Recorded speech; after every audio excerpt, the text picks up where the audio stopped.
ఓటమి భయంతో ఓవరాల్గా చెప్పాలంటే ఎన్ని ఎదవేషాలు వేయటానికైనా ఎన్ని ఎదవ పనులు చేయడానికైనా కూడా రెడీ అయిపోతున్నాడు.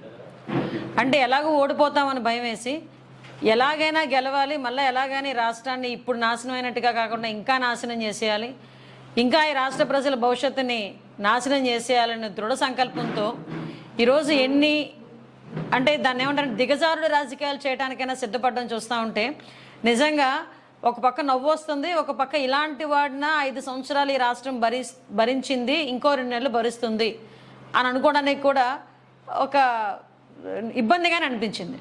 నిన్ననే మనం చూసాం. ఎప్పుడు కూడా మనం సాధారణంగా ఆలోచించుకుంటే టీడీపీ హయాంలో ఈజ్ ఆఫ్ డూయింగ్ బిజినెస్లో ఈజ్ ఆఫ్ డూయింగ్లో నెంబర్ 1 స్థానం ఆంధ్రప్రదేశ్ అని చెప్పి ఏ రోజైనా ప్రతి ఒక్క ఆస్పెక్ట్లోని కూడా నెంబర్ 1 స్థానంలో టీడీపీ హయాంలో ఉంటే ఈరోజు పరిస్థితి ఏంటంటే ఈజ్ ఆఫ్ డూయింగ్ బిజినెస్లో నెంబర్ 1 స్థానంలో టీడీపీ హయాంలో ఉంటే ఈరోజు డ్రగ్స్ రవాణాలోని, అదేవిధంగా గంజాయి రవాణాలోని, ఆడపిల్లల అక్రమ రవాణాలోని, ఆడపిల్లల మీద అఘాయిత్యాల్లోని, మహిళల మీద జరుగుతున్న దాడుల్లోని ఈరోజు నెంబర్ 1 స్థానంలో జగన్మోహన్ రెడ్డి గవర్నమెంట్, ముఖ్యంగా ఆంధ్రప్రదేశ్ రాష్ట్రం ఉండడం చూస్తూ ఉంటే సిగ్గుపడాల్సిన పరిస్థితి.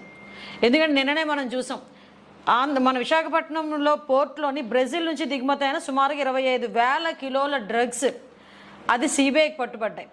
ఆ సిబిఐ వాళ్ళ దగ్గర నుంచి అది వాళ్ళంత దగ్గరికి వెళ్లకుండా కూడా వైసీపీ నాయకులు ఎంతమంది ఎన్ని రకాలుగా ప్రయత్నాలు చేశారో మనందరం కూడా నేను చూసాం. అది కూడా ఏంటంటే కంటైనర్ ఎవరికి సంబంధించిందంటే వైసీపీ నేత కూనం వీరభద్రరావుకి సంబంధించిన సంధ్య ఆక్వా కంపెనీకి సంబంధించిన డ్రగ్స్ ఆ కంపెనీ నుంచి అది ఆర్డర్ ఉన్న దిగుమతి చేసుకుంది. అట్ ద సేమ్ టైం ఈ వీరభద్రరావు ఉన్న వ్యక్తి ఎవరంటే ప్రకాశం జిల్లా నాగులుప్పాడు మండలం వైసీపీ సీనియర్ నేత. అతను విజయసాయిరెడ్డి గారికి అతి సన్నిహితుడు.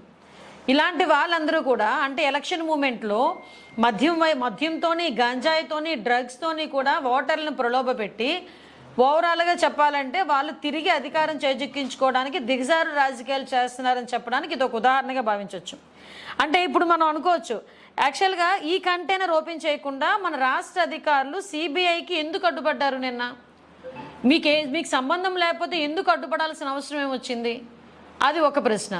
ఇంకోటి ఏంటంటే అసలు ఒక ప్రాంతీయ పార్టీకి సంబంధించిన ఓ ఎంపీకి బ్రెజిల్ అధ్యక్షుడు ప్రెసిడెంట్ లులాడ్కి శుభాకాంక్షలు తెలియజేసిన, అధ్యక్షుడిగా ఎన్నికైన వెంటనే శుభాకాంక్షలు తెలియజేయాల్సిన అవసరం ఏమొచ్చింది? విజయసాయిరెడ్డి గారు అతను కరెక్ట్గా విజయసాయిరెడ్డి గారు 2 ఏళ్ల క్రితం బ్రెజిల్ అధ్యక్షునిగా ఎన్నికైన ప్రెసిడెంట్ లులాడ్ సిల్వాకి శుభాకాంక్షలు కూడా తెలియజేశాడు.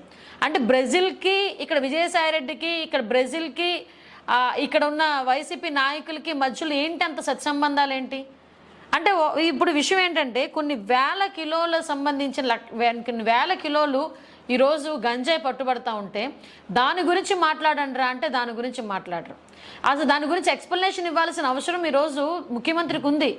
కనీసం ముఖ్యమంత్రి దాని గురించి ఎవరు కూడా మాట్లాడే పరిస్థితులు ఈరోజు కనిపించట్లేదు. ఎందుకంటే వాళ్ళు ఇన్వాల్వ్ అయింది కూడా ఆల్మోస్ట్ ఆల్ అందరూ కూడా వైసీపీ నాయకులే. కాకపోతే వీళ్ళకి ఒక పాంప్లెట్ ఛానల్ ఒకటి ఉంది, సాక్షి ఛానల్. ఆ సాక్షి ఛానల్ బేస్ చేసుకొని ఇంకా ఆటోమేటిక్గా తెలుగుదేశం పార్టీ అనేసరికి ఒక చౌదరి పేరు ఏదో ఒకటి పెట్టేసి హెడ్డింగ్ పెట్టడం వీళ్ళకి అలవాటు.